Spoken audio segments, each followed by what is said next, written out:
오늘은 70년대 작은 돌멩이의 외침으로 유명해졌던 부평공단의 삼원섬유에서 유동우 선생님과 노동운동을 같이 하셨던 김지선 선생님이십니다. 김지선 선생님은 삼원섬유만이 아니라 이후에 지속적으로 인천 지역에서 노동운동을 하셨고, 그래서 오늘 이렇게 뜻깊은 자리를 만들게 됐습니다. 김지선 선생님, 안녕하세요. 예, 반갑습니다. 예. 아이고, 편하게 해야 되겠다. 네. 의시지 마시고. 예, 의식 안 할게요. 원래 황해도 출신이라고 들었습니다. 부모님이. 54년생이고요. 예. 그런데 이제 전쟁통에 부모님하고 같이 월남하셔서. 예, 그래서 아닙니다. 저는 전쟁통에 월남하신 부모님 밑에서 나중에 태어났죠. 아, 그렇죠. 예. 제가 착각했네요. 54년생이니까요. 예. 부모님께서 이제 그래서 인천 동구의 만석동. 아니요. 동구 송현동. 송현동. 송현 3동. 아. 일명 똥고개를 하는 수도국산. 예. 수도국산. 거기서 태어났어요. 54년에 태어나셨죠. 거기서 자랐습니다. 예. 72년경에 대성목재 입사하시면서 이제 공장 생활을 처음 시작하신 것 같습니다. 예, 72년보다는 좀 땡겨졌고요. 예. 제가 17살에. 그때까지 과정을 어린 시절 예. 과정에 대해서 좀 말씀을 해주시겠습니까? 예. 뭐 부모님들이 이제 황해도가 고향이신데 피난 나오셔서 사실은 백년도 옆에 대청도에서 머무시다가 이제 통일이 안 되고 이제 전쟁이 끝나도 안 되니까 이제 저를 낳으시고 어렸을 때 피난 이렇게 다시 온 게 송현동, 송현 3동에 한 동네 피난민촌 비슷하게 지어 있는 데서 자랐습니다. 자라고 아버님은 하실 게 없으니까 이제 부두노동자 하시고 어머님은 행상하시고 그러면서 저희 한 6남매를 거기서 이제 키우고 자랐습니다. 실례지만 형제 관계가 6남매 중에 이제 넷째 딸입니다. 그러면 월남하실 때도 위로 언니들 언니 하나, 오빠 하나, 그다음에 바로 위에 언니는 아기 때, 갓난 아기 때 같이 나왔다고 합니다. 그래서 6남매가 자랐고, 뭐 그때는 다 어려웠던 시기이기 때문에 초등학교 다닐 때도 가난하다는 생각을 못했습니다. 왜냐하면 거의 다 비슷한 친구들하고 살았기 때문에. 송현초등학교. 송현국민학교 졸업했고, 그 이후에는 이제 초등학교 5학년 때 어머님이 학교 갔다 오니까 저녁에 이제 집을 돌아가니까 어머님이 돌아가셨더라고요. 초등학교 5학년 때 돌아가신 거는 오빠한테 군대 영장이 나온 거예요. 그날 당일날. 근데 그때 시대의 어머니들은 아들이 전쟁에 대한 고통이 있기 때문에 아들이 군대에 가면 또 혹시 큰일을 당하지 않나 이런 두려움이 있었던 것 같아요. 그래서 그날 그 군대 졸도를 하신 거예요? 예? 졸도를 하신 거예요? 영장이 나오신 걸 받고 심장마비로 초등학교 5학년 때 이제 집으로 돌아갔는데 어머님이 병원 가서 이제 거의 숨을 거두셔갖고 그래서 그때부터 이제 집이 어떻게 보면 기울어졌다고 할까요? 훨씬 더 힘들어지셨네요. 그래가지고 저는 5학년 때가 제일 힘들었던 시기를 엄마 없는 시기를 보냈고요. 그래서 그때는 중학교 가는 게 시험을 보고 들어갔어요. 근데 제가 이제 초등학교 5학년 때까지 공부한 기억이 별로 없어요. 동네에서 놀고 개구쟁이처럼 놀고 그랬었는데 어머니 돌아가시고부터 공부를 좀 한 5학년 때부터 하기 시작해서 공부를 조금 이제 반에서 조금 했어요. 그랬더니 선생님이 너는 집도 어려우니까 장학생으로 인하여중 거기 가면 너 장학생 할 수 있다. 그래서 그때는 뭐 어디 가는 게 중요한 게 아니라 장학생으로 들어갈 수 있다. 그래서 인하여중을 들어가서 이제 금성 장학생으로 장학금 받으면서 공부를 했고요. 저만 유일하게 딸 4명 중에 저만 중학교를 나왔고 나머지는 다 초등학교. 그러니까 그만큼 네. 시절이 어려웠던 시절이었습니다.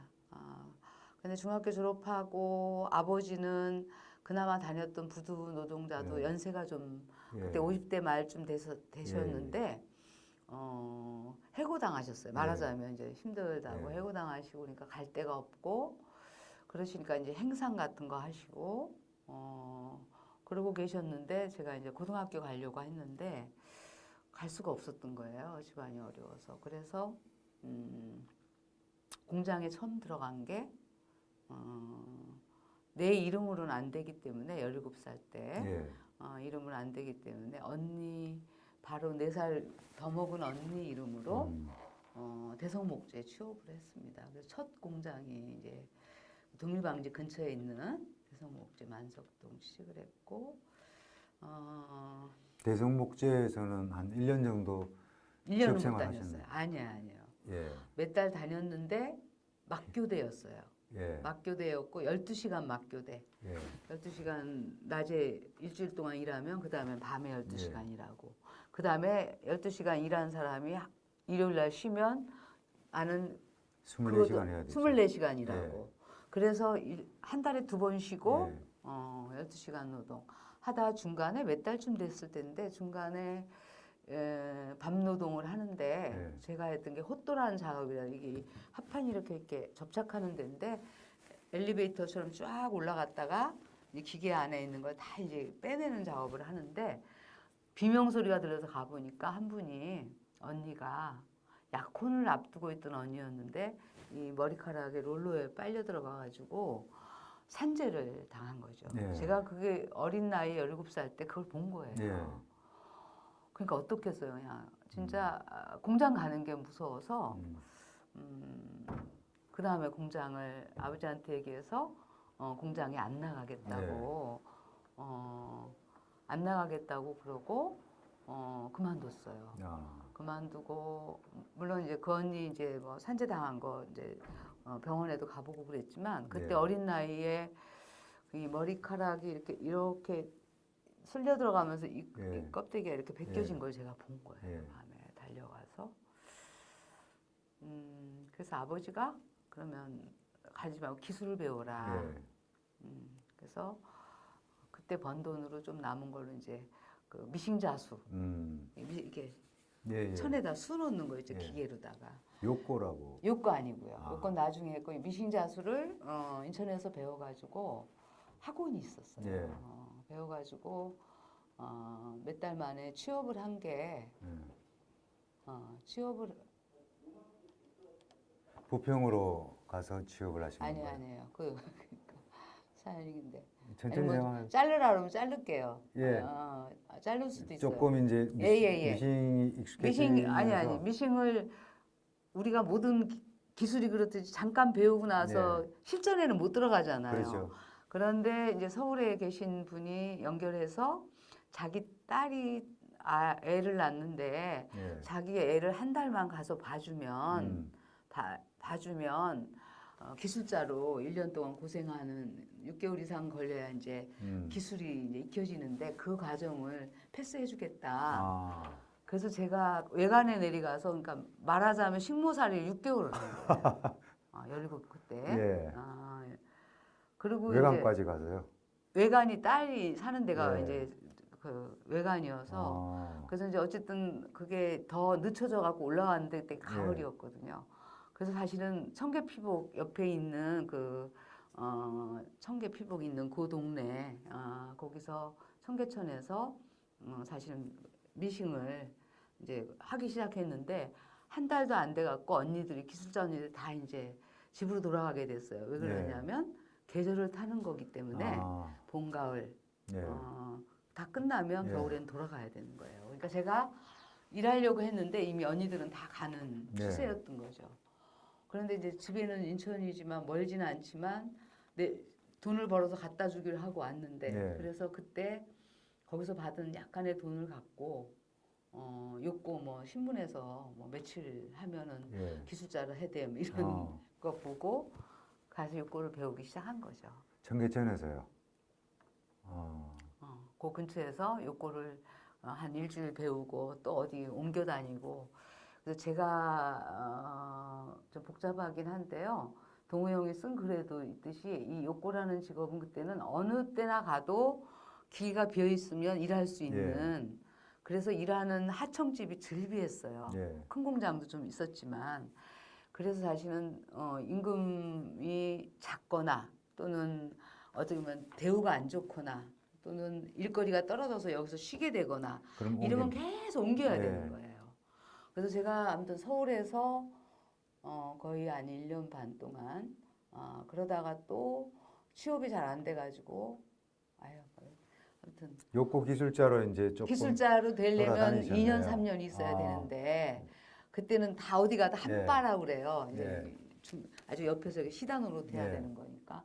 그래서 아무튼 서울을 전전하면서 뭐 버스 이렇게 주차할 때, 그러니까 사람 탈 때 이렇게 몇 명 타는지 이게 감시하는 그런 계속, 작업에 그런 것도 취업을 했고 그러다가 이제 아무튼 우여곡절 속에 여동생까지 데려다가 요거를 서울에서 하일동 뭐 도남동 이런 데를 전전하면서 기술을 배워가지고 인천으로 오게 된 거죠. 인천으로 오게 된 거는 아버님이 아프셔가지고 제가 이제 몸이 아파서 오긴 했지만 집에 와서 보니까 아버님이 아프셔서 바로 우연히는 시집 갔고 그러니까 이제 아버지를 모셔야 되는 거예요. 김지선 선생님도 그때 몸이 좀 안 좋아지셨어요. 그러니까 저는 이제 그때 갑자기 너무 힘들었네요. 힘들어가지고 약간 신장이 안 좋다고 하나요? 그래서 그것 때문에 사실은 인천에 와서 진료받으려고 왔는데 아버지가 좀 정신적으로 충격을 받으셔서 힘들어 하시는 걸 보고 내가 안 되겠다. 그냥 인천에서 취업을 해야 되겠다. 그래서 그때 들어간 게 공도산업이에요. 삼원섬유 옆에 있는 공도산업을 먼저 들어갔어요. 그때가 18살 정도예요. 18살, 19살. 19살. 그러니까 아직 20이 안 됐을 때인데 실제로 노동은 굉장히 고된 노동이었습니다. 대성목재도 12시간 막교대인데 일 자체도 굉장히 노동 강도가 세거든요. 여성이 그것도 어린 소녀가 하기에는 좀 굉장히 힘든 일이죠. 그리고 이제 욕구 일도 마찬가지였을 텐데 안정된 직장이 아니라 여기저기 돌아다녀야 됐고 그럼 서울에서 욕구 일을 배우실 때는 그 어디 자취 같은 거 자취 생활을 하셨나요? 자취도 하고 거기서 기숙사라고 주는 아. 기계 밑에서 자는 거예요. 기계 밑에서 자는. 기계 밑에서 이렇게 시름 같은 거 매달아서 거기서 이제 다른 친구들의 그 다 객지에서 올라온 친구들이니까 그 친구들 가방 같은 거 다 올려놓고 이 기계에 감는 실 감는 기계 밑에 일이 끝나면 그냥 그 자리에서 거기서, 잤다는 얘기지 않습니까? 그러면서 배웠죠. 자, 참 고단한 노동 생활의 시작이네요. 네. 근데 일단 인천으로 넘어가 보도록 하겠습니다. 그 삼원섬유 옆에 있는 공도산업. 거기도 섬유. 같은 요거 그때만 해도 기술이 완벽하게 된 게 아니라 중간 정도 될까 말까한 걸로 인천에 이제 공단에 처음 취직한 거예요. 근데 다들 이제 삼원섬유가 굉장히 일본 쪽 기업이고 굉장히 이쪽에서는 있잖아요. 똑같은 동종업체 중에 대우도 좋고 그래서 거기 들어가는 걸 다 꿈으로 생각했기 때문에 굉장히 열심히 기술을 배웠어요. 삼원섬유를 목표로. 왜냐하면 거기 들어가야 사실 인천으로 오자마자 제가 약간 몸이 안 좋은 아버지 모시고 남동생 중학교 간 남동생 그다음에 여동생까지 데려와서 월세방 청천동 옆에 월세방 840단 이렇게 나오는 행기 건너편에 그 학구방집 월세를 얻어가지고 송현동에서 가족들도 이사를 하신 거예요? 네, 아버지 왜냐면 집이 언니가 시집 가버리니까 이제 아버지 모실 사람이 없는 거죠. 집도 없었으니까. 가장이 된 거네요. 그래서 소녀 가장이 돼서 아무튼 내 식구를 이제 먹여 살려야 되는. 그래서 제가 이제 삼원섬유를 꼭 들어가야 되겠다. 그래서 이제 해서 한 몇 달 공대에서 되게 열심히 했어요. 해가지고 여기 운이 좋아가지고 여기 먼저 간 언니가 너 빨리 넣어봐라. 아, 근데 다행히 제가 거긴 기술이 굉장히 필요한 이제 예. 숙련된 사람들이 많이 모이는 데인데 예. 시험을 쳐서 합격을 했어요. 그래서 서면섭리에 이제 자, 들어가게 된 거예요. 그게 정확히 그러면 73년 말 정도인가요? 73년도 초였던 것 초, 같아요. 어. 초나 중반. 봄이었나요? 예? 봄이었어요? 그것도 잘 기억이 안 아, 나요. 자, 이제 본격적으로 공장 생활 얘기하기 전에 잠깐만 요거에 대해서 좀 말씀을 해주시는 게 좋을 것 같습니다. 예. 이게 이제 섬유를 공장에서 이렇게 방직 공장에서 짜는 것하고 다른 일이잖아요. 예. 근데 그게 당시에 이제 제가 알기로는 이제 국내 수요도 있었지만 수출이나 뭐 이런 것들을 위해서 많이 그 작업을 한 것 같은데 구체적으로 어떤 작업인가요? 그리고 만들어낸 제품은 어쨌든 그때는 새마을 운동 이런 예. 게 이제 경제개발 5개년 이런 예. 걸로 어쨌든 노동자들의 그 예를 들면 이제 노동력을 많이 예. 팔아서 우리가 지금 중국에 제3세계에서 들어오는 물건을 싼 값에 예. 쓰듯이 섬유나 가발이나 이런 업종들이 다 외국으로 싼 값으로 수출됐거든요. 근데 뭐냐면 실을 예. 갖고 기계로 통해서 이렇게 세타라고 하잖아요, 우리가. 예. 이 세타를 따는 직업이에요. 음, 그러니까 세타가 무늬마다 털실로 예. 세타를 이제 스웨터를 털실인데 예. 기계가 있거든요. 예. 기계를 서서 무거운 기계를 계속 이렇게 예. 하면서 이렇게 축축축축 이제 내려오고 한 그러면서 단씩 한 단씩 이렇게 만들어 나가가지고 이제 옷이 되는 거죠. 예. 저희가 이제 편집부가 있는데 저는 이제 편집부에서 이제 요거를 예. 짜는 거고 그러면 가공부라고 있어요. 예. 가공부는 이제 짠 원단이 앞단, 뒷단 뭐 이렇게 예. 딸 거 아니에요. 그거를 또 박아서 옷으로 이제 꼬매는 예. 작업을 아. 하는 게 가공부였고 이제 편집부는 주로 이제 우리 같이 조금 남자들이 많았어요. 편집부는. 왜냐하면 좀 무겁고 힘든 일이기 때문에 그리고 나이도 좀 있었고 예. 근데 이 가공부는 14살 공장에 막 시골에서 올라온 14살 먹은 친구들 그런 사람들이 주로 어린 친구들이 많았어요. 근데 요거는 좀 힘든 작업이기 때문에 그래도 내가 좀 막내격 좀 됐고 나머지들은 언니들도 꽤 많았거든요. 1년 정도 연습을 해가지고 예. 이제 1년이 뭐야? 1년 반 예. 정도? 73년 어. 봄부터 예. 그러니까 19살입니다. 네, 만 예. 19에 이제 요코 기술자로 예. 삼원섬유에서 이제 그렇죠. 노동자로서 본격적인 이제 생활을 시작하시게 됐는데 사실 회사 들어가실 때부터 혹시라도 노동조합이나 뭐 이런 것에 대한 생각을 갖고 계셨는지요? 전혀. 전 노동조합이 있는지 뭐가 있는지 예. 아무것도 몰랐어요. 예. 아무것도 모르고 어쨌든 그런 사회적인 이슈도 잘 몰랐고 모르고 그냥 노동자다 공돌이 공순이다라는 얘기를 들었지만 그래서 어쨌든 취업을 했는데 이미 아무튼 노조는 건설이 되고 아니에요. 그 자, 안에 이제 그 안에는 예. 사공단 안에는 노동조합이 하나도 없었어요. 예. 하나도 없었고 근데 저희가 이제 공임투쟁이라고 그래요. 우리가 이제 단체 협약 이런 게 아니라 공임이라는 게 뭐냐면 도급제예요. 예. 어떤 물건이 나오면 이 물건을 하나당 얼마씩 예. 할 건가 매기는 거거든요. 그럼 어떤 거는 이제 하루에 하나 짜는 것도 있고 하루에 10개 짜는 것도 이러고 있을 거 아니에요. 근데 그거를 얼마로 책정할 건가를 공임투쟁이라고 하는데 그거를 이제 그때 유동우 씨가 같은 편집부에 있는데 들어가자마자 이제 얼마 안 돼서죠. 그래서 공임투쟁을 우리가 이거 그러니까 너무나 이게 싸니까 열악하고 싸니까 이거 우리가 그래도 좀 파업이라고는 얘기 안 하고 일을 멈추면서 한번 관철시켜 보자.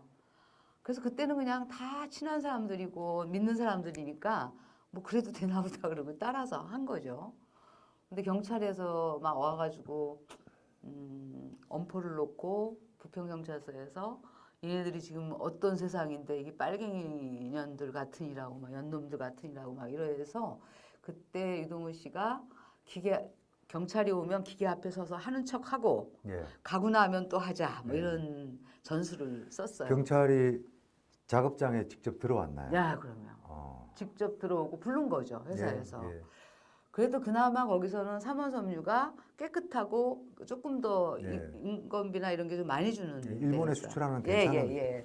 사업장. 근데 어쨌든 그러면서 사실 그 안에서 뭔가 해야 되지 않느냐라는 분위기를 동우 형이 만들어 갔어요. 그래서 저한테도 오고 그래서 소모임도 만들자 그래서 저희는 이제 소모임도 한 뭐 10개 가까이 뭐 만들기 시작하고 그러면서 이제 나중에 이제 파업까지 하게 되죠. 이제 파업을 세게 한 건 아니었는데 그때만 해도 사공단에서는 아무것도 없었기 예. 때문에 그러다가 이제 뭐 파업이라고 했다가 경찰서도 끌려가고 잠깐 오기도 하고 이러면서 안 되겠다. 노동조합을 만들어야 되겠다라고 얘기를 했고 그러면서 노동조합 준비를 했던 것 같아요. 근데 저는 그때 막내고 어렸기 때문에 그 준비 과정에는 꼈던 것 같지가 않아요. 그래서 좀 언니들이 좀 예. 있고 그래서 노동조합 만들 때는 상곡동 그 황영환 선생님이 다니던 교회에서 거기서 이제 지금 광야교회 말씀하시는 아니에요. 건가요? 상곡동에 전에? 상곡교회 있어요. 아, 그 백마장 입구 있는 예, 백마장 예, 있는데 철마산 아래쪽에. 예예예. 예, 맞습니다. 백마교회 다녔던 황영환 선생님이 자리를 제공해 어떻게 해줘 예. 갖고 상곡교회 가서 예. 노동조합을 만들었어요. 아, 교회에서요? 예. 몇 분이 모여있었던 것 아, 같습니까? 잘은 모르겠는데 꽤 많이 모였죠. 우리가 30명 전체적으로 넘었나요? 따지면 한 350명쯤 됐던 예. 것 같아요. 우리 사업장이. 예. 근데 생각하기로는 100여 명은 모이지 않았을까. 30명 기준을 이제 확실히 초과했네요. 예. 그래서 노동조합을 만들고 저희는 노동조합이 뭔지 그런 것도 나중에 그러면서 서서히 이제 노동조합을 만들고 제가 그 이후로 여성부장이 됐어요. 아, 근데 금방 되진 않았고 뭐 중간에 예. 여성부장은 뽑지 않고 아마 중간에 뽑았던 것 예. 같아요. 그래서 여성부장이 음. 그냥 여성으로 있으니까 여성부장인가 보다. 아, 그래서 여성부장으로 뒤늦게 이제 합류를 한 것 같고요. 아무튼 노동조합 하고 나니까 근로조건이 너무 달라졌죠. 딱 8시간 노동제를 했고 그러니까 5시면 퇴근하는 거예요. 8시에 출근해서 5시면 퇴근하고. 그래서 근로조건이 너무 좋아졌는데 반대로 회사가 이제 그냥 놔두질 않죠.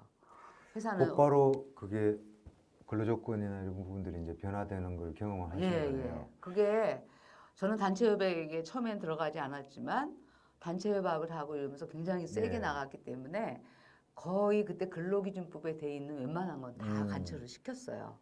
그러니까 주 8시간 노동제가 관철이 됐어요. 원래는 10시간 정도 노동을 했는데 8시간 노동이 관철이 되는 바람에 보통 10시까지 일하고 8시까지 보통 일하고 그랬던 것이 5시면 8시에 출근해서 5시면 퇴근하는 거예요. 그러니까 많은 사람들이 공무원이 된 것 같은 느낌. 뭔가 이겼다는 자신감이 그러기도 하고 생겼겠네요. 노동자로서 맨날 어둠컴컴할 때 일하고 이랬는데 대낮 같은 5시에 퇴근을 하니까 너무 시간이 많잖아요. 그래서 YMC도 저는 다니고 뭐 또 공부하러 다니는 애들도 있고 그리고 노조에서 또 무슨 학습도 하자고 그랬고 그래서 아무튼 민주노조 속에서 뭔가 이제 좀 약간씩 이제 의식이 조금씩 생길 무렵이었는데 회사에서는 그냥 놔두지 않고 또 유동우 씨가 이제 믹보였잖아요. 섬유노조 쪽에서. 그러니까 이 사람을 그때만 해도 이제 기업별 노조가 아니었기 때문에 그쪽에서 이제 유동우 씨를 이제 이렇게 없애려고. 섬유노조 인천에 그러니까 인천 그 지부에 우리가 분회였어요. 분회, 그러니까 삼원 분회장이었죠. 분회였고, 분회장이었죠. 유동우 선생님과의 첫 만남이 혹시 기억이 나나요? 첫 만남은 기억 안 나고 회사에서 만난 기억만 있어요. 근데 인상이 어땠습니까? 인상은 똑같았죠. 뭐 노동자들 일반 노동자들하고 똑같았고 워낙 이렇게 기독교 신자, 굉장히 그 뭐랄까 뭐 신실한 기독교 신자 같은 느낌이 들었고. 김진원 선생님은 기독교 신자는 아니셨죠? 저는 기독교를 다니긴 했는데 그냥 그 뜻도 모르고 어머니가 가시고 나니까 외롭고 그러니까 동네 교회 나가고 그랬지만 그렇게 뭐 심취했던 관계는 아니었어요. 삼곡 그 교회에서 그러니까 노동조합 결성식을 했다고 하셨지 않습니까? 100여 명 정도. 그날의 그 장면이 기억이 나시나요? 기억이 나죠. 어땠습니까? 그때는 뭐를 하던 것 같아요. 그러니까 예, 예. 노동조합을 뭔가는 하는데 그 이전에 좀 교육도 받고 그랬어요. 아, 예. 교육을 받고 그랬기 때문에 굉장히 이게 탄압이 있을 거다. 예. 그러니까 올 때 굉장히 조심해서 알아. 근데 나는 지금 배경으로 기억하지만 안 됐을 수도 있어요. 근데 굉장히 생각보다 많이 왔다 생각을 했고 우리가 그 청천동에서 유일하게 부모님하고 아버님하고 사는 동네라 우리 집에서도 모임을 많이 했거든요. 아, 예. 그래서 이제 다들 이제 이렇게 335. 335 몰래 이렇게 예. 통지문 돌리듯이 해서 아무도 노동조합 만드는 거 모르게 하면서 우리끼리 이렇게 해서 모였는데 생각보다 많이 왔기 때문에 우리가 많이 왔다고 느껴지는 거죠.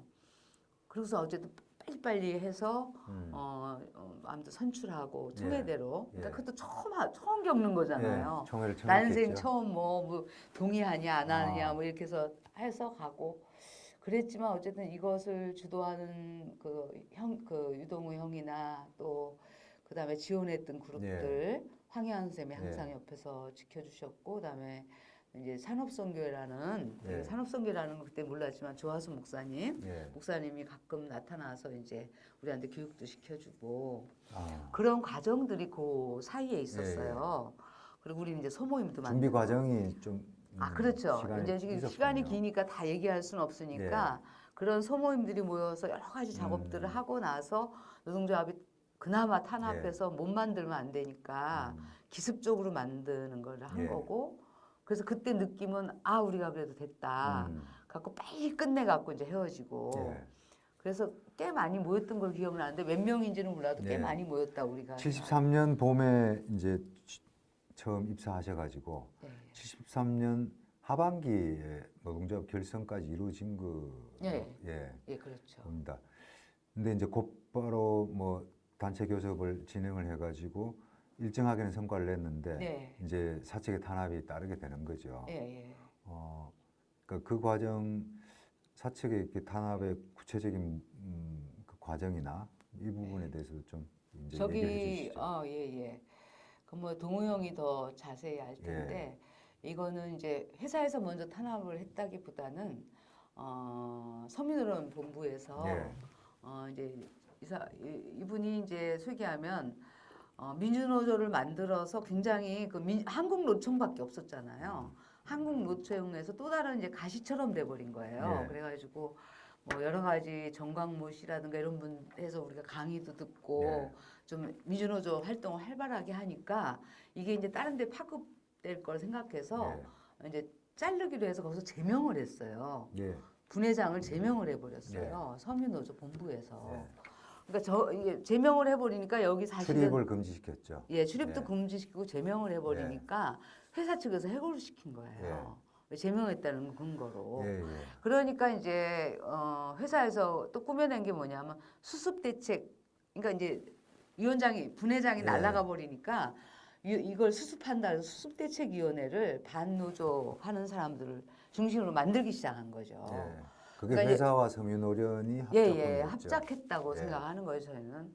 그래서 저는 이제 뒤늦게 제가 이제 부분회장으로 합류를 했어요. 그냥 동우 형이 없어져 버리니까 이제 여성부장에서 이제 분회장을 또 뽑아야 되고 그러니까 제가 이제 부분회장으로 들어가고 저는 이제 편집부 대표 부분회장 그다음에 또 이계문이라는 여자친구는 이쪽에 이제 그 대표로 부분회장 그래서 이제 분회장 1명에 부분회장 2명 이러고 이제 여러 가지 이제 집행위원들하고 그 대책을 세우고 탄압하는 거 막고 또 이제 동우 형이 출근 투쟁이라고 하죠. 유동우 부회장님은 이제 아침 출근 시간에 회사 앞에서 출근 투쟁 그러게 제가 이제 출근 투쟁을 하면 이제 못하게 막고 그러니까 그 안에서는 이제 막 특히나 가공부 어린 친구들이 이제 그런 노동조합이 갖는 힘 이런 거보다는 인간적으로 굉장히 따뜻하고 또 이게 올바른 거다라는 막연한 믿음이지만 그 친구들이 막 우리 들어가면 정문하고 가까운 게 가공부가 먼저 있어요. 그다음에 쑥 들어가야 이제 편집부가 있거든요. 그러니까 출근 투쟁하는 걸 우리는 모르는데 뒤늦게 아는 친구들이 여기서부터 소요가 일어나기 시작하는 거예요. 뭐지? 그리고 이제 가보니까 이제 동우 형이 출근하고 오는데 뜯어내고 막 울고 불고. 그래서 저희는 그 뒤늦게 이제 또 예. 편집부가 합류하고 그래서 유동규 형님이 끌려가시고 경찰서에 끌려가시고 이제 그런 과정이 이제 수도 없이 여러 예. 번 있었고 어쨌든 동호 형은 복직은 되지 못했어요. 예. 그래서 우리가 집행부를 다시 꾸려서 그 과정에서 아무튼 동호 형 문제는 동호 형 문제대로 같이 예. 하고 또 노동조합을 세워야 되니까 제대로 예. 가야 되니까 그래서 내부에 이제 총회도 조합원 총회를 예. 해서 또 노동조합도 다시 세우고 그러면서 양 측면을 계속 투쟁해 나가는 걸로 그렇게 본회장을 새로 선출을 하셨나요? 그러니까 임시를 예. 뭐라 그러죠? 예, 했어요. 임시 집행부를 그걸 꾸리고 뭐라고? 예, 임시 집행부를 예. 그러니까 제가 부분회장이 예, 된 그렇게 된 거고요. 거죠. 그걸 뭐라 그래? 대행을 뭐라 그러죠? 직무대행. 직무대행이 아니었어요. 본회장 직무대행. 아니요, 근데 뽑았다고요. 아, 권병희 예. 씨를 어쨌든 권병희 씨. 권병희, 예. 권병희 씨 가공부에 있는 친구인데 이 친구를 분회장으로 시켰어요. 여성이었나요? 예? 여성- 여성이었고 예. 양쪽도 다 여성이었어요. 아, 동우 형만 빼고 다 여성이었고 예. 나머지 부장들이나 이런 분들은 남성들도 계셨고요. 예. 그래서 어쨌든 민주노조라고 만들었는데 사실은 오랜 기간 가지 못했고 예. 한 2년 반 정도? 그 다음에 74년 정도 되면서 네? 사실 73년에 시작한 노동조합이 74년 말 정도 되면은 좀 힘들어지죠. 예. 힘들어져서 75년도 초인가 예. 깨졌던 것 같아요. 확실한지 내부적으로 그러니까 조합원들끼리 노동조합 해산을 하자 이렇게까지 갔습니까? 아니면 아니에요. 흐지부지 됐나요? 우리가 그래도 노동조합 만들었어도 굉장히 예. 일은 열심히 해서 사실은 성과도 엄청 났고 예. 그랬는데 아마 일본 기업이 여기서 올해에서는 큰 수입을 못 남겠다 생각했나 봐요. 그래서 예. 우리가 사실 돈을 많이 벌어가지고 지금이 진도 예. 그 자리가 삼원섬유 자리예요. 예. 삼원섬유가 글로 옮겼거든요. 원래 대우자동차 쪽 뒤편에 샤프 데이터 있다가 있는 거기서 예. 이제 거리로 이쪽 옮긴 끝에 거죠. 그러니까 사공당 입구 쪽에서 후문 쪽에 있는 진도 나중에 예. 진도로 넘어갔는데 거기로 옮겼어요. 예. 그러니까 굉장히 크잖아요. 예. 글로 옮겨서 아마 또 사업을 좀 크게 하려고 구상을 했던 것 같아요. 그런데 그때 당시 이게 약간은 그때 이제 사양 산업으로 넘어가기는 직전이긴 했는데 그래도 노동조합이 민주노조 만들고 이러니까 여기서는 크게 수지 타산이 안 맞는다고 생각해서 폐업하기로 결정을 그 기업 쪽에서는 그때는 유동우 씨가 엄청난 영향력을 미칠 때는 아니었어요. 이제 어느 유동우 씨가 없는 상태에서 우리가 이제 제대로 꾸려가고 있는 상태였는데 회사의 판단이죠. 그래서 이제 폐업, 이제 회사를 문 닫는다, 폐업한다고 그랬는데, 그러니까 지금 생각해 보면 지금 폐업 투쟁도 엄청 하잖아요. 근데 우리는 그때 74년도 뭐 폐업이 뭔지도 몰랐고, 그냥 사장이 문 닫으면 우리는 할 수 없는 거 아닌가? 이런 마음이었고, 우리를 지도했던 많은 지원했던 사람들도 폐업 투쟁에 대한 전망이 없었어요. 그러니까 우리는 최대한 폐업하는 걸 막아보려고 하고 폐업 과정에서 또 불이익을 당하는 일이 없게 하고 이런 데 초점을 맞췄던 것 같아요. 이를테면 이제 퇴직금을 받고 퇴직금 뭐, 받고 마무리. 그다음에 밀린 임금이나 그런 것들 그다음에 이후에 이제 뭐 다른 데 뭐라 그럴까 다른 데 취업하는 데 방해하지 않는 거 뭐 이런 거 여러 가지를 조건을 내세우는데 기억에 나는 건 어쨌든 어린 친구들이 많으니까 어쨌든 충분하게 급여를 보존받도록 그다음에 해고에 따른 폐업에 따른 여러 가지 절차들에 대해서 왜냐하면 그 이후에 살아갈 것에 대해서 조금 더 받는 거기에 초점을 많이 맞췄던 것 같아요. 74년 말 정도까지 삼원섬유를 정리하고 김준 선생님은 그러면 75년도에 아마 다시 이제 취업을 75년도에 하시나요? 동아일보 그뭐 동아투기 사건? 동아투기 사건 때 그때가 이제 그 유동우 씨네 집에서 주로 많이 모임을 했고 그 집이 완전히 이렇게 골목집처럼 이렇게 모이는 근거지였고 그래서 거기서 예배를 많이 봤어요. 예배를 봤다는 것은 뭐냐면 그러니까 교회는 조화수- 아닌데 교인은 아닌데 예. 조하수 목사님이 이제 그 거기 와서 자취방으로 괜히, 오셔서 예, 자취방을 와서 설교도 하시고 그러니까 거기서 믿음 있는 사람끼리 예. 예배를 보자 그래서 이제 동우 형이랑 뭐 이계문 씨랑 나랑 그래서 몇 사람이 예. 거기서 예배를 보기 시작했어요. 아. 예배를 볼 때 목사님이 오셔서 예. 강의도 하시고 또 산업선교회가 저 하수동에 있다는 것도 예. 알았고 그래서 이제 그게 이제 모태가 돼가지고 그때 그 모임이 목사님이 이제 감리교회하고 연결해서 미국 감리교회하고 연결해서 여기다가 교회를 짓고 싶다 예. 그런 이제 생각을 구상을 하셨던 예. 것도 들었고요. 저는 그거하고 별도로 그만두고 75년도 부터는 생계 문제를 해결하기 위해서 또 아버지도 계시고 예. 공장 엄청 많이 달아가서 그때 블랙리스트라는 게 처음 있었던 게 그때 블랙리스트인데 이미 지금은 블랙리스트라는 말로는 있었지만 예. 그때는 공단 안에 삼성물산, 삼연물산, 삼원섬유가 다 예. 요코 짜는 회사들이었어요. 아. 그 기술만 있으면 어디라도 갈 수 있는 거거든요. 근데 갈 수가 없었어요. 들어가면 얼굴 딱 보고 안 받아주고 예. 이제 가공부에 있는 애들도 자기들이 취업하러 갔더니 무슨 사진을 갖고 있더래요. 이렇게. 예. 그러면서 이제 우리 같은 간부들 사진이 예. 다 있고 그래서 취업을 못해서 제가 전전했어요. 취업했다가 쫓겨나고 우리는 일하면은 이렇게 뭐 이력서 안 내고 들어가서 예. 일단 기계에서 일하고 막 예. 이러거든요. 일주일 만에 돈 주고 나가라고 그러고 그래갖고 이제 전전하다가 취업을 못하니까 서울로 왔죠. 서울로 와서 다옥섬유 뭐 서울에서 몇 군데서 쫓겨났어요.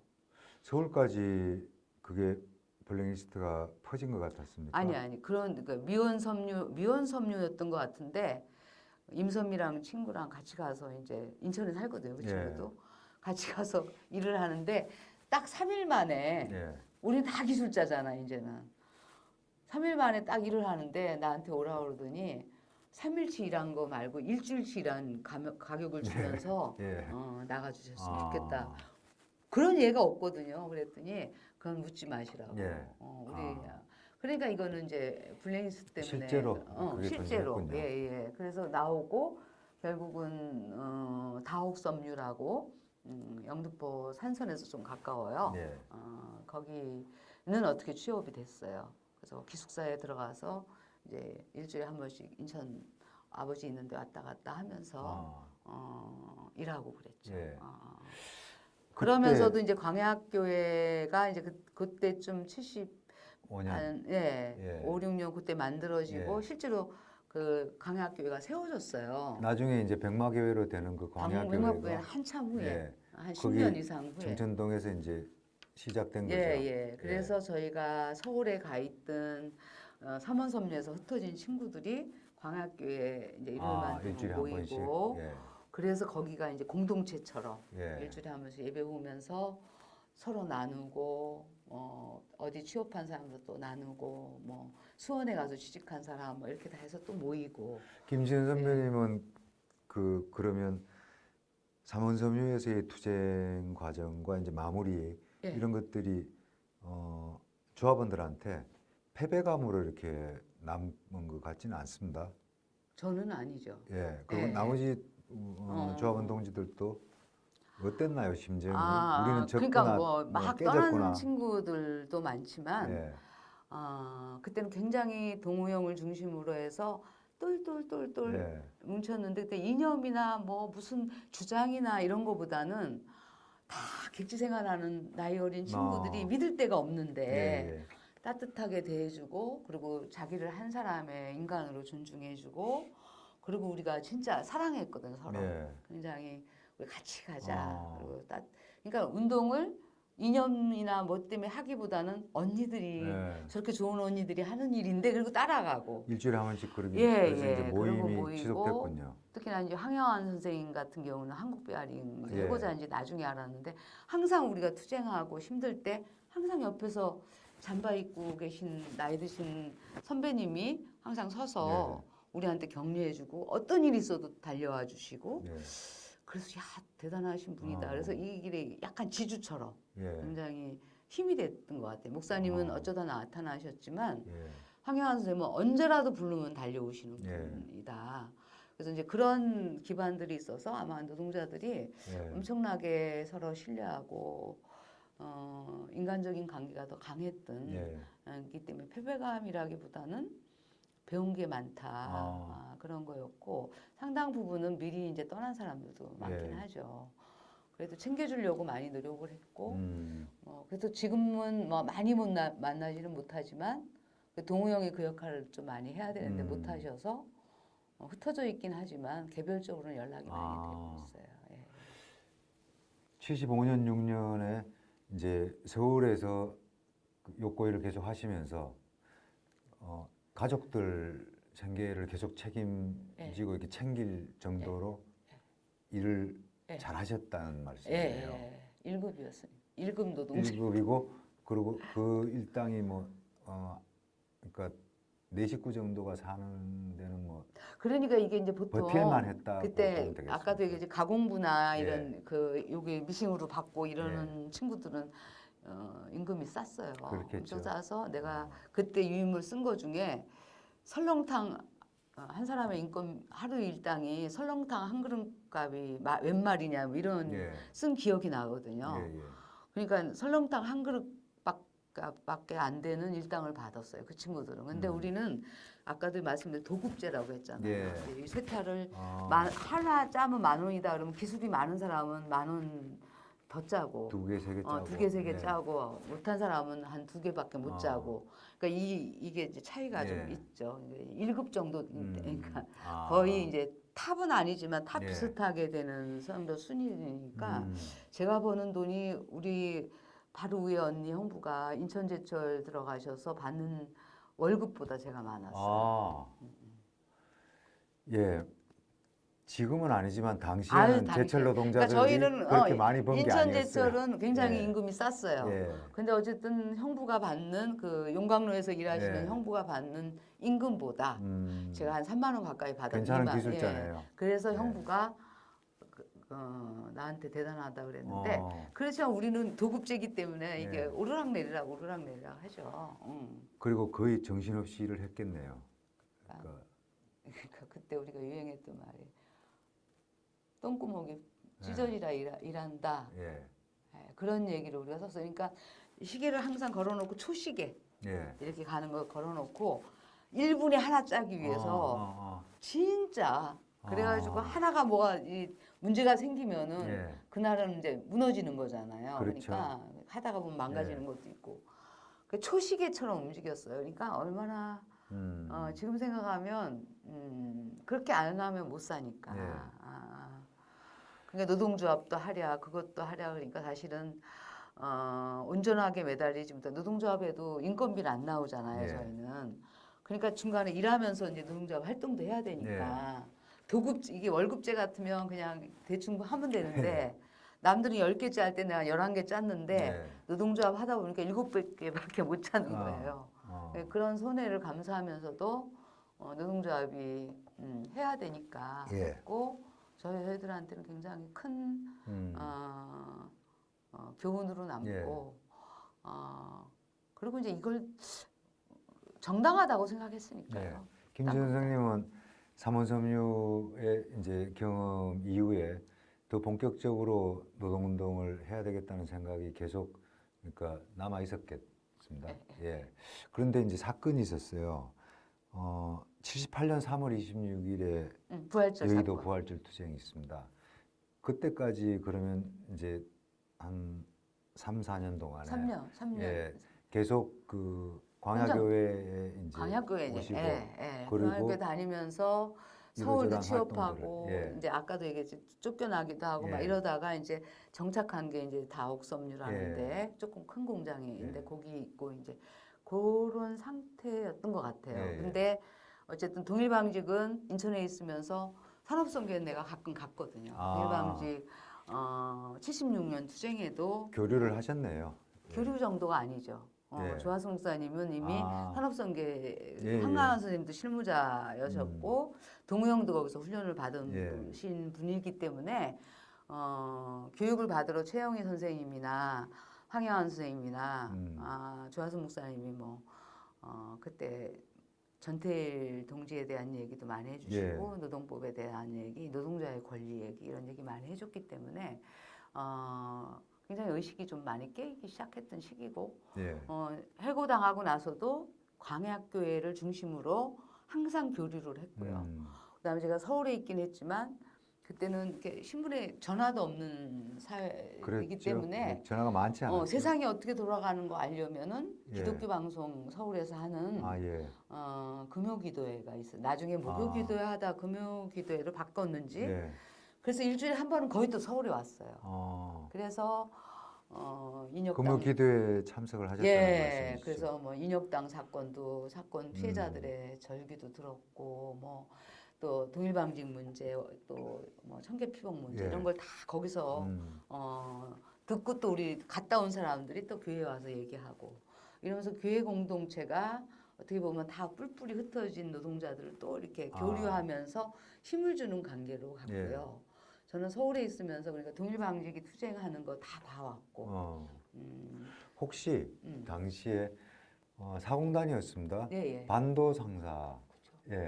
노동조합 하면서 반도 상사 투쟁 알았고요. 그러면 그때 조말다 선생님? 아니 그때는 저는 몰랐고 반도 상사가 옆에 좀 있으니까 뒤였어요. 조금 지나서죠. 그때 동우형이 거기 가서 이제 지원도 하고 지원한 걸 우리한테 설명도 해주고. 그러니까 삼원섬유가 그 반도 상사가 있었던 그 진도 자리에 이제 원래 가기로 했었는데 폐업을 하면서 이제 떠났고 그 길 반도 상사가 자리 잡게 됩니다. 70년대 말까지는요. 그러면 이제 그쪽 조합 활동 하시는 분들과도 뭐 친하게 저는 개인적으로는 친하게는 안 지냈고요. 그거는 그때는 이제 시기가 좀 달랐고 그러기도 하고 주로 우리들은 그 안에서 이제 우리 거 하느라고 바빴고 거기를 지도했던 거는 이제 산업선교회랑 예를 들면 동우영이랑 그다음에 황영한 선생님이나 그런 분들은 핵심이었고 저희들은 노동조합에서 그냥 거의 이제 의식화 이제 겨우 될까 말까 하는 그냥 일반 노동자들이었지. 19살 뭐 이런 사람들이 뭐였겠어요. 그런 거였는데 그래도 이제 의식이 조금씩 생기기 시작하니까 광역교회를 중심으로 그런 모임도 했고 그러면서 동일방직 문제가 있었다는 것도 알기 시작했고 그런데 동일방직 친구들하고 또 가까워지기 시작했고 그러니까 교류는 있었죠. 자주 거기 가고 그래서 이제 최영희 선생님 계실 때 최영희 선생님이나 유흥식 선생님도 계셨어요. 유흥식. 그래갖고 뭐 산업보건센터인가 뭐 이런 비슷한 그런 데서 일하시는 분이었는데 산업선교도 굉장히 긴밀했고 조승영 목사님도 그 전에 계셨고 그럴 시기 때부터 아무튼 73년 4년부터 이제 들락날락하면서 산업선교는 알았죠. 그러니까 동인천에 이제 산업선교회를 뭐 그 왕래하거나 이런 부분들은 전혀 이제 그 부담스럽지 않은 상황이었던 저는 거죠. 뭐 인천이 고향이라 그런지 모르겠지만 갔을 때 그냥 노동자들 위한 교회구나 단체구나 그 정도는 알았고 사실 노동운동 막 초기 시작할 때 아버지랑 살았는데 다행히 저희 아버지가 부두노동자이셨잖아요. 비정규직. 항운조합원이었겠습니다. 항운노조. 근데 이게 정식 직원이 아니라 이렇게 이게 하역하는 작업만 하는 일용직이죠. 일용직이었기 때문에 아버님 따라서 노동절 행사 때 공수노동장에 손잡고 기억도 있거든요. 그래서 아버님이 제가 노동운동 막 청천동에서 시작할 때 우리 집에서 모임도 많이 하고 바깥에서 있던 일을 다 아버님한테 가서 얘기하고 그랬어요. 근데 아버지는 참 딸을 믿어줬어요. 믿어주고 이제 그게 힘든 거라는 거 아니까 무식하신 분이긴 하지만 앞장서지만 말아라. 가운데만 있어라. 그러지만 한 번도 왜 그런 일을 하냐 이러지 않으셨어요. 그래서 저희 집에 일요일 날 쉬는 날이면 그 광약 그 있는 친구들이 예. 우리 집에 와서 부침개 예. 지져 먹으면서 놀면 아버님이 어. 자리를 하루 종일 피해주고 예. 뭐 그랬던 어. 아버지의 영향도 많고 예. 그랬는데 아무튼 동일방직으로 들어가면 동일방직이 처참하게 이제 깨지기 시작하고 그걸 지켜보셨던데. 예예 아무튼 예. 그냥 가서 직접 산업성계 가서 듣기도 하고 보기도 네. 하고 그러면서 이제 불안한 마음으로 있는데 네. 사실은 그때는 교회마다 그 모였다 그랬잖아요 기독교회관에서 구세군회관에서 예. 동일방직 문제로 기도회를 열었어요. 예. 그래서 저도 이제 참여를 했죠. 단순 참여로 간 거죠. 예.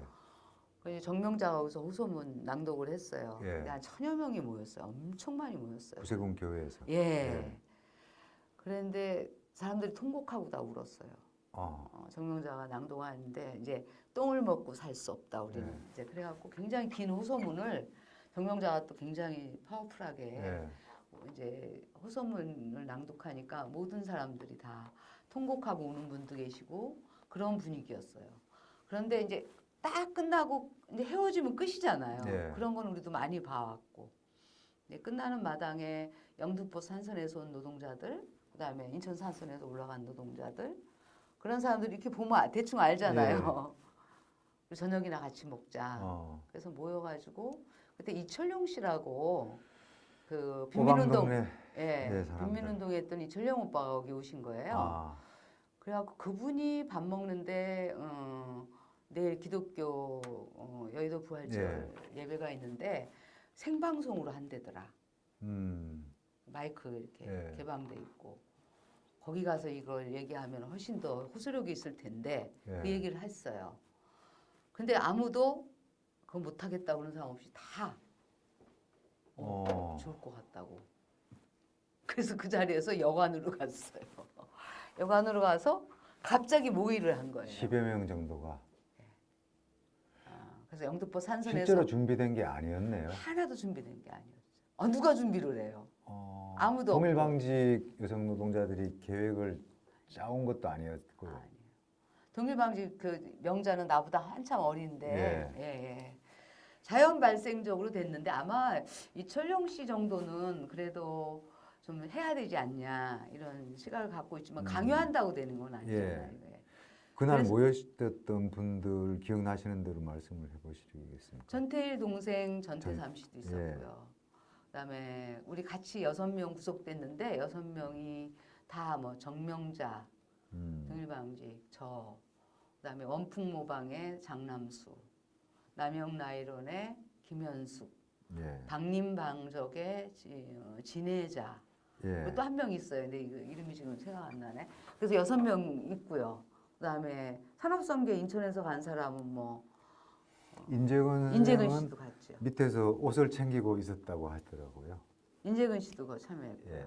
그래서 그냥 자연 발생적으로 그냥 그 저녁 먹자 그러다가 이철용 씨라는 사람 난 처음 본 거거든요. 근데 어머 내일 그거 해? 그럼 우리가 다 기독교 신자들인데 영등포 산선 인선산 그래 거기 가서 호소하는 것도 좋겠다. 아주 순진하게 생각을 한 거죠. 그렇게 많이 사람이 모이리라고는 상상도 못하고. 그래서 뭘 막 짰어요. 가서 누가 먼저 올라갈 거냐. 뭐. 그래서 연단에 올라가면 마이크를 잡고 뭐 생방송으로 뭘 얘기할 거냐 막 짰어요.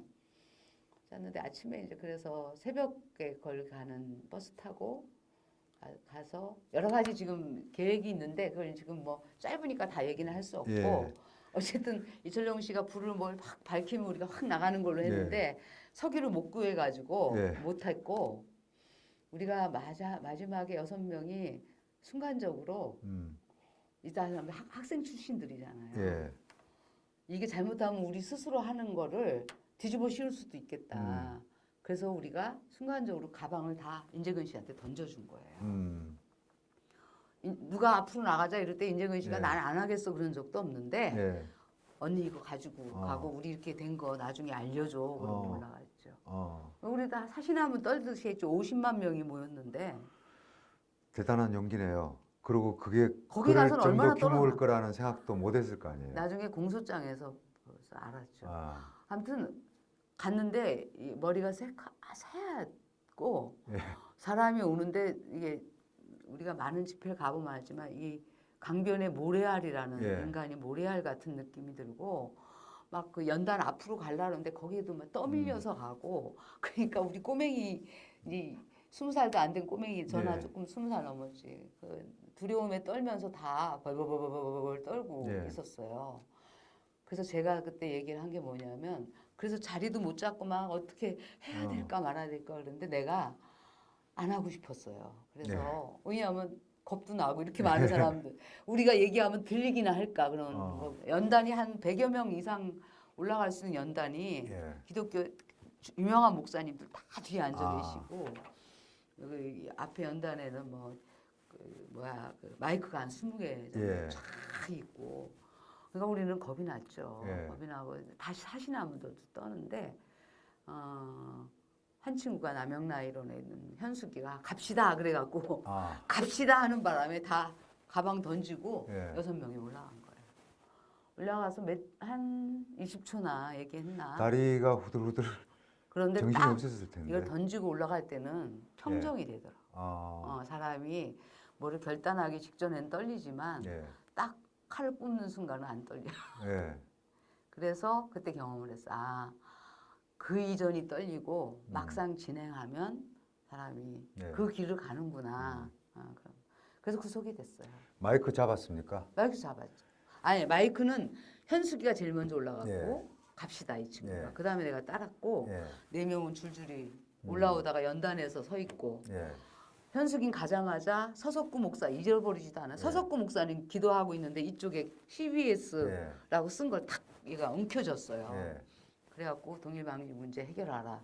그러니까 나는 두 번째로 따라갔는데 이미 CBS 마이크를 잡은 형태이기 때문에 목사님 뒤에 이쪽 귀에다 대고 이쪽이 마이크가 쭈르륵 있으니까 여기다 또 동일방지 문제 해결하라. 노동상권 보장하라. 이렇게 갖고 외치고 그러면서 저는 이렇게 보니까 여기 있는 4명 애들은 올라오다가 중간에 이제 여기서 다 장악하고 있으니까 그 연단의 그 목사님들 앞에 서가지고 이렇게 제스처를 취하면서 해결하라 이러고서 막 그 4명은 그렇게 하고 있더라고요. 플랜카드도 한 장 없었네요. 예. 그냥 몸짓으로. 그런데 그거를 허병선 목사님이나 몇 분은 예. 듣다가 웅성웅성하는 또 무슨 뭘 하라 막 이런 소리 들었다고 하더라고요. 그러니까 약간은 예배를 방해한 거죠. 그리고 생방송으로도 약간은 나오고. 잠깐 목소리가 나오고 꺼졌죠. 예. 그리고 그래서 이제 끌려 방송국에서 내려왔습니까? 조종을 했겠지 예. 또. 그래갖고 경찰들에 의해서 끌려 내려왔나요? 끌려가서 6개월을 예. 감옥에서 살았어. 그게 그때 제목이 뭐던가요? 제목이 집시법하고 예배방해였지. 예배방해. 그러니까 집시법하고 예배방해는 고소를 했어요. 교회 쪽에서. 물론 나중에 이제 막 문제 제기해가지고 요거는 이제 취소를 해서 뭐 집시법으로만 형을 받고 그랬는데 집행유예로 이제 딱 6개월 채워가지고 나왔죠. 구속될 거라는 생각은 그 전날까지도 하시지 않았어요? 전혀 안 해. 아유 그 전날이 아니요. 그 당일날도 집회 시위에 참여한다는 건 상상을 못하고 간 거죠. 연단에 올라가서 그런 사단이 벌어질 경우에 어떻게 될 거라는 예상도 사실은 없었잖아요. 근데 곧바로 이제 경찰서 주차장으로 갔고 조사를 몇 번 받았을 거고 그리고 송치되고 그리고 구치소로 갔고 그 과정에서 이제 내가 구속이 되는구나 하는 생각을 하셨을 했죠. 했지만 그렇게 두렵지는 않았어요. 근데 그런 경험이 전혀 없었죠. 전혀 없었고 나머지 사람들도 마찬가지였고 실제로 구속되는 경우들이 노동자들이 그때 듣긴 했겠지만 많지는 않았을 때입니다. 없었어요. 인혁당이나 이런 경우들은 있었지만 그 인혁당 노동자하고 상관없고 노동자가 구속된 일은 거의 맞습니다. 없었어요. 그래서 실제로 참 실감하고 이렇게 거의 최초였어요. 예, 연대가 그럴 것 같습니다. 구속된 거는. 근데 너무나 짜인 것처럼 여성 노동자들이 다 이제 영등포 산업선교회, 인천 산업선교회 이런 노동자들이었던 거예요. 배우를 추궁당하지 않았나요? 배우를 추궁당했죠. 이철용 씨 배우를 추궁당했죠. 우리는 산업선교하고는 상관없다는 건 계속 얘기를 했고 추궁당했지만 결국은 우리는 불지 않았어요. 알았는데 아무튼 이놈들이 어떻게 알아가지고 이철용 씨를 이제 수배를 때리고 예. 그리고 우리는 6개월을 그냥 살고 나왔는데 구속자는 6명이었습니다. 예? 6명. 6명. 예. 4개 사업장에 6명 노동자. 그때는 아무튼 70년대 거의 말에 아무튼 동일방지 문제를 계기로 예. 동일방지 친구들이 사실은 1월 달인가 2월 달에 부산에 가서 대의원 김영태 예, 못 예. 나가게 하느라고 하다가 예. 몇 사람이 또 구속이 그쪽에서 됐죠. 예. 구속되기도 했어요. 예. 우리하고 좀 비슷한 시기죠, 예. 조금. 그래도 이제 연대 활동으로 이렇게 여러 사업장하고 해서 뭐 예. 처음이고. 근데 너무 이제 비슷한 친구들이 들어갔는데 너무 처음 보는 친구들이었거든요, 저는. 정명자를 빼놓고 나머지는. 사람 쓴 게 처음 보는 친구들이었어요. 그 아버님 면허 오셨나요? 당연히 왔죠. 예. 어땠어요? 통곡하고 그랬죠. 예. 통곡하고 그랬고, 개인적인 살을 얘기하려면 너무 마음이 예. 아파서 별로 안 하고는 싶은데, 예. 어쨌든 제가 들어가는 바람에 아버지는 먹고 살기가 힘들어졌잖아요. 예. 여동생은 저하고 사는 과정에서 이미 객지 생활 한다고 자기는 떨어져 나가서 예. 뭐 이렇게 유흥업소 이런 그 다방 같은 데 다니고 그래서 걔는 이제 자립을 한 거고 예. 남동생하고 아버지는 어쨌든 그러다가 감옥 가니까 아버지가 면회 여러 번 오셨죠. 근데 이제 한두 달은 어떻게 버티셨는데 예. 이게 월세이기도 하고 월세였던 것 같아요. 아무튼 먹고 사는 것도 제가 벌어야 돈을 먹고 살죠. 예. 그래서 결국은 제가 6개월 살 때까지는 아버지가 오빠네로 예. 들어갔죠. 그래서 황혜환 선생님이나 이런 사람들이 1심에서 못 나오니까 1심이 아니라 그 1심이 꽉 채워서 6개월이거든요. 그러니까 그래서 1심에서 그쵸. 1심에서 근데 너무 오래 걸리니까 오빠네로 들어가시라 그래서 집에 있던 자취방 다 처분하고 들어가셨던 상황이고요. 전 나오니까 갈 데가 없는 거지. 갈 집이 없는 거지. 78년 말에 이제 출소하셨네요. 네.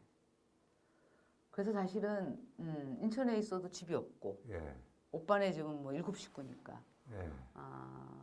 갈 수도 없고 그러니까 또 다시 이제 인천에서는 취업하기 힘들고 그래서 이제 서울로 다시 올라가서 그 전 직전에 다니던 이제 회사도 끝났네요. 네, 끝났죠. 예. 다 이제 못 들어가는 예. 거죠. 그래서 이제 또 방황하기 시작하다가 예. 결국은 취업이 인천에서는 잘 안 돼요. 예. 조그만 하청집은 들어갈 수가 있는데 예. 그래서 이제 헤매다가 결국은 또 이렇게 여기저기 알아보다가 삼양동으로 갔어요. 삼양동. 서울에 있는 삼양동. 예, 저쪽에 북쪽에 예. 삼양동에 그때 요꽃집이 이제 하청집이 주로 많았고 공장에는 이제 못 들어가고 그러니까 이제 개인 집에도 많이 있었어요. 개인 집이요. 예. 그러니까 한 20명 정도 되는 예. 개인 집에 거기서 취업하고 79년도까지 예. 뭐 수원에서 있다가 여기 있다가 아무튼 여러 군데 하청집을 전전하고 다니다가 거기서 이제 이철용 씨가 그 동네 사는지를 몰랐죠. 저는 이제 감옥 가기 전에 한 번 얼굴 본 거밖에 없는데 그분은 나를 막 찾았나 봐. 왜냐면 같이 들어가 살던 친구고 자기는 수배 중이었다 풀렸잖아요. 예. 그리고 이미 정명자랑은 다 만나고 있었던 예. 건데 내가 연락이 안 됐던 거야 그 중에. 근데 내가 퇴근하고 이렇게 올라가는데 철용이 오빠를 딱 본 거예요.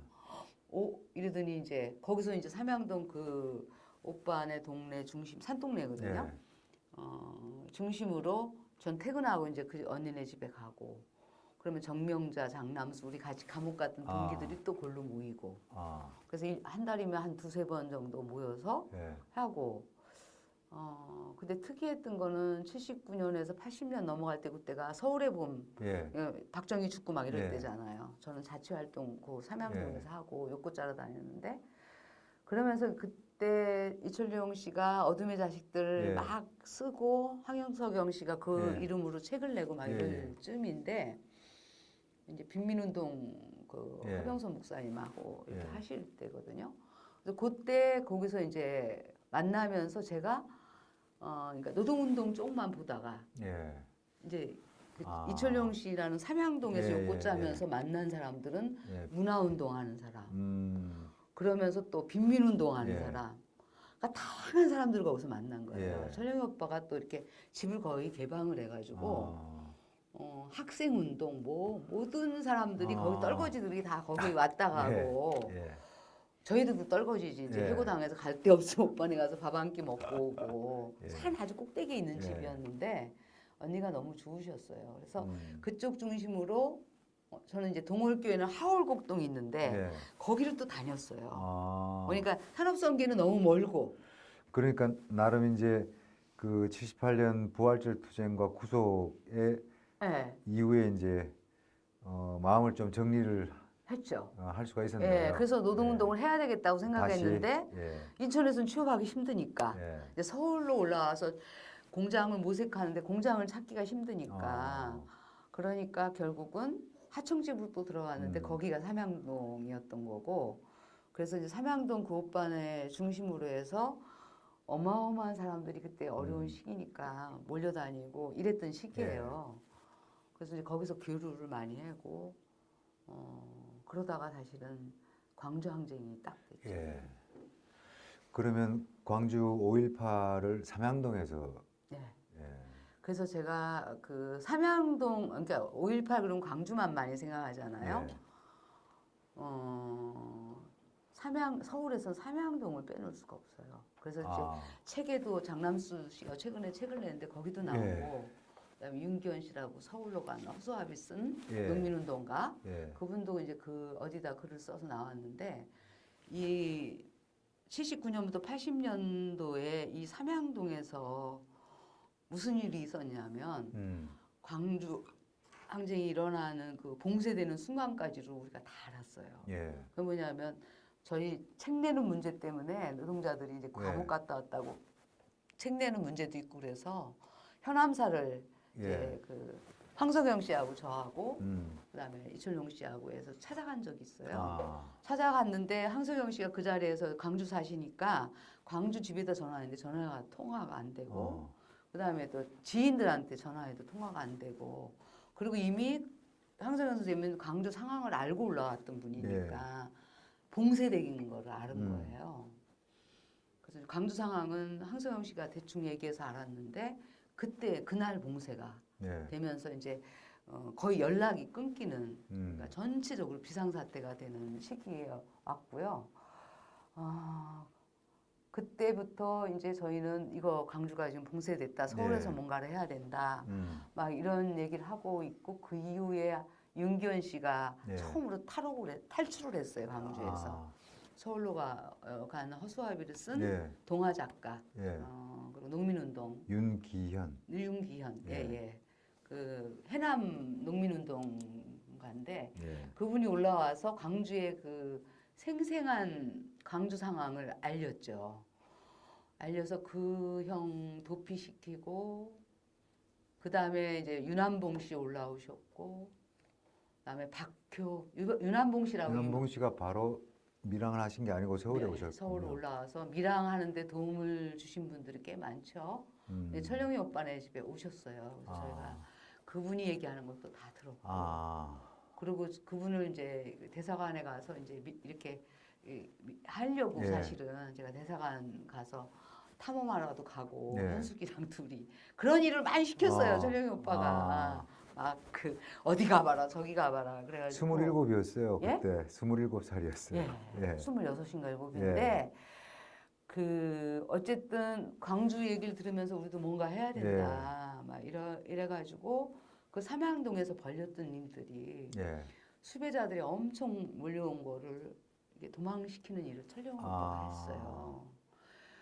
그러니까 저는 철령 오빠가 나중에 이제 뭐 사람들이 싫어하는 사람도 있고 이러지만 저희는 그분을 좋아할 수밖에 없는 게 그렇게 어려운 시기에 진짜 동료들을 위해서 자기 몸을 다 바친 분이라는 느낌이 들었죠. 이제 그러고 박효선 씨라고 거기서 또 문화운동 하는 분이 또 피신 오시고. 박효선. 거기 이제 굉장히 유명하신 분인데 그분은 저하고 또 저희 집에서 한 달 동안 같이 지냈어요. 자취방에서. 그러니까 숨겨준 거예요. 현숙이네 집에도 가 있고 우리 집에도 가 있고. 그러니까 오죽하면 공장 노동자 혼자 사는 집에 숨겨야 되겠을까요? 갈 데가 없으니까. 가면은 지식인들도 주면은 돈만 준대요. 미안하다. 네. 우리는 못한다. 그 대신 돈 써라 그러고 돈은 주는데 재워주고 숨겨주는 사람은 없는 거죠. 그래서 철룡 오빠가 맨날 나한테 어디 좀 누구 왔으니까 또 누구 연결시켰어요. 연결시켜주고 심부름 시키고 뭐 한신대 들어가서 뭐 자료 빼와라. 걔 수배 중인데 지금 걔 잘못하면 잡혀가면 그런 일을 근데 그런 일을 아무 겁도 없이 했고요. 그다음에 중요한 건 그분들이 황석영 씨 이런 분들이 광주가 이렇게 딱 봉쇄된다고 생각할 때 허병선 목사님이랑 이런 분들이 이제 기독교인으로서 이거 광주를 고립시키면 안 된다. 죽을 각오를 하고 우리가 서울에서 이걸 그러니까 왜냐하면 봉쇄됐는데 서울은 진짜 아무도 잘 모르고 이러니까 허병선 목사님이 울면서 우리가 목숨을 바쳐서 우리가 죽더라도 우리가 싸워야 된다 이런 말씀을 하셨던 기억도 나고 그래가지고 황석영 씨 그다음에 그 허병선 목사님 이철용 씨 그다음에 홍석가 형이라고 서울대 그런 몇 분들이 유인물을 만들었어요. 그래서 아마 서울에선 처음으로 만들어진 유인물이 아닌가 싶은데 그 화장실 가서 읽었는데 겁나서 그냥 하나 보관해 놔야 되는데 그 유인물을 만들어 갖고 유인물을 배포하는 조를 짰어요.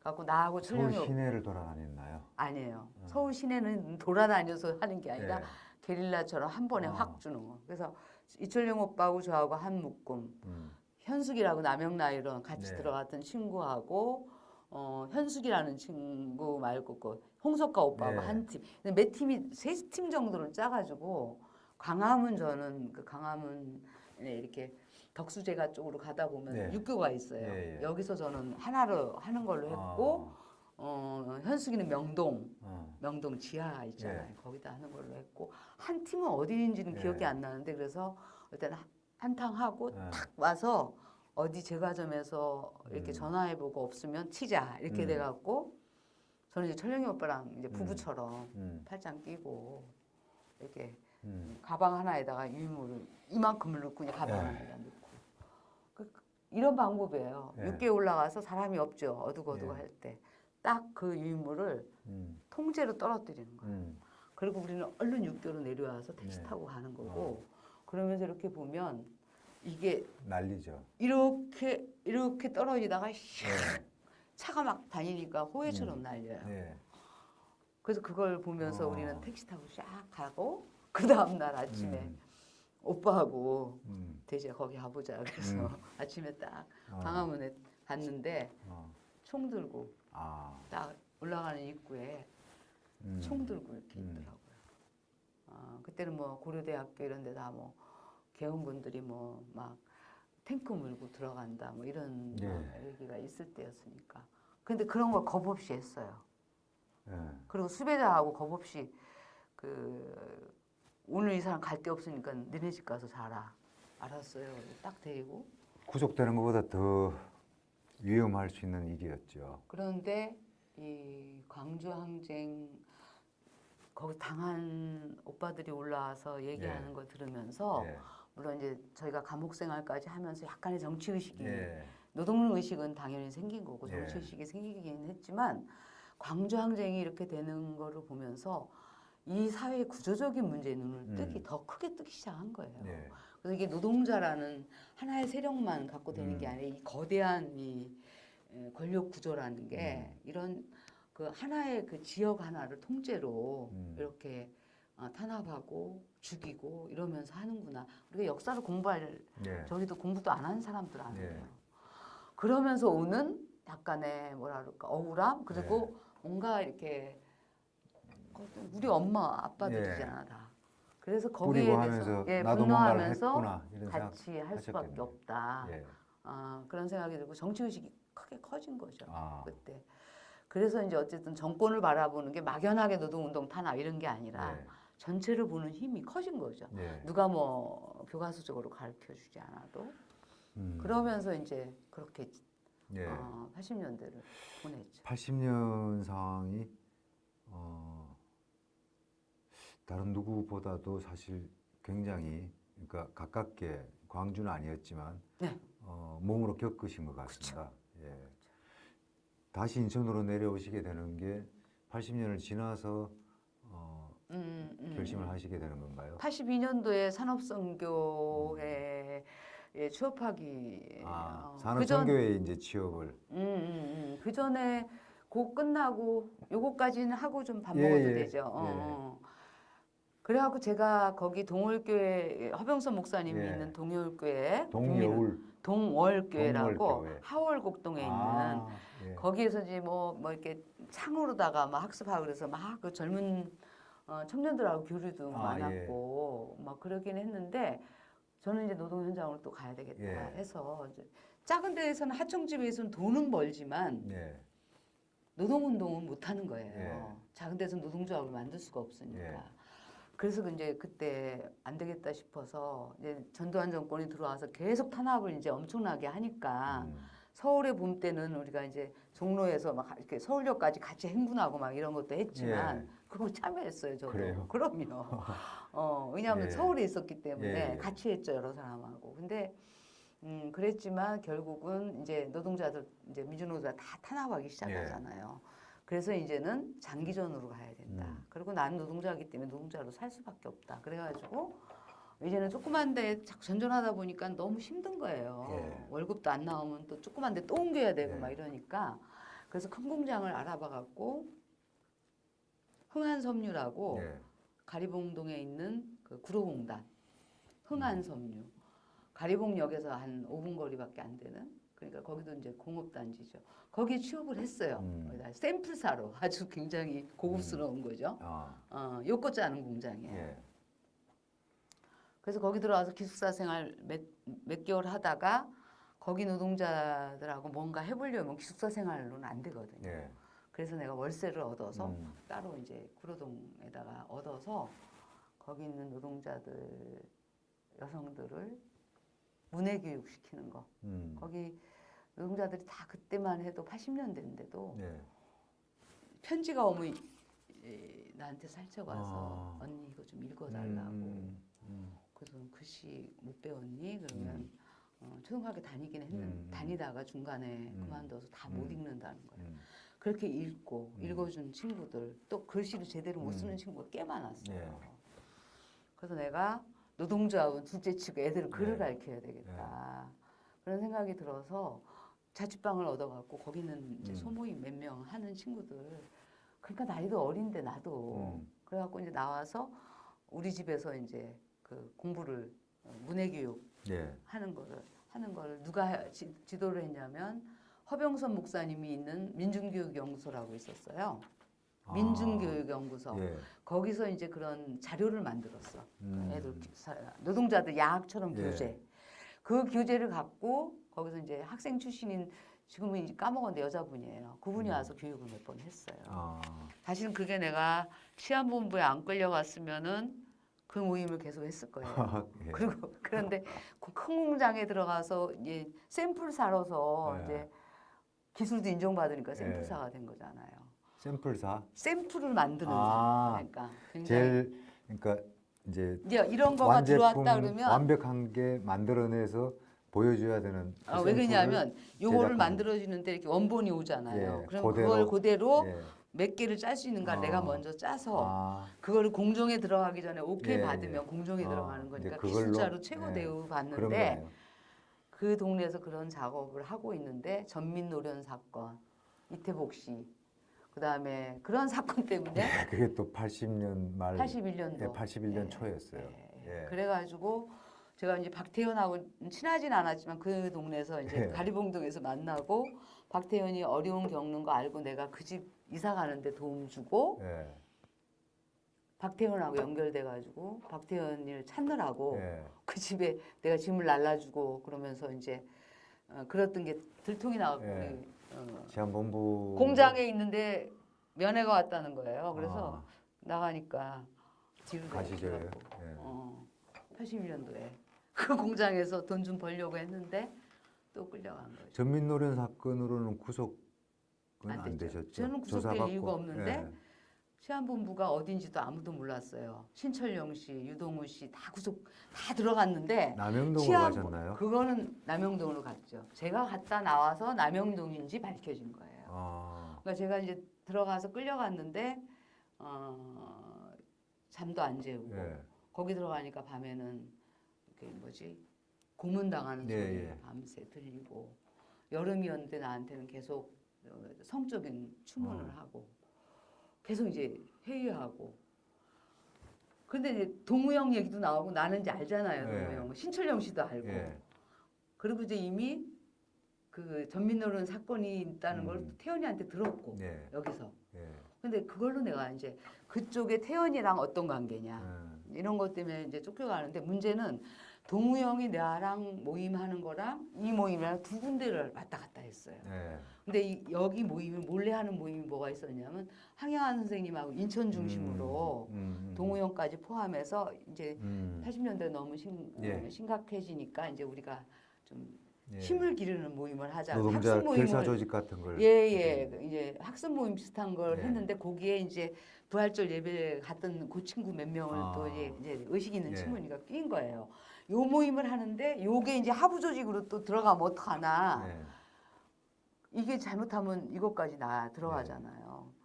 그래서 어쨌든 태연이하고는 내가 숨겨주긴 했지만 후배한테 했지만 그 집을 내가 모르는 관계로 예. 집은 어디 있는지 모르는 관계로 나흘 만인가 풀려났어요. 그래서 남영동에서 풀려났다는 거죠. 예, 남영동에서 풀려나서 나오자마자 제가 인천 산선을 가서 목사님한테 얘기를 한 거예요. 네. 내가 이제 수갑 채워갖고 네. 끌려갔었다. 그런데 가보니까 신철영 씨도 있고 다 있다 네. 거기. 그리고 고문당하고 있다. 그러니까 나한테 어떤지 생각나는 대로 얘기해라. 그래서 제가 밤에 이제 몰래 이렇게 창문 요만한 창문 넘어서 뭐 지하철이 있고 나올 때 조금 걸어가다 나올 때 이렇게 차로다 내려주거든요. 네. 내올 때 보니까 파리제가가 있고 뭐 여러 가지 빨간 벽돌이고 막 얘기하니까 최영희 선생님이 그때 그럼 거기 남영동이다. 그래갖고 그러면 시한본부가 남영동에 있구나.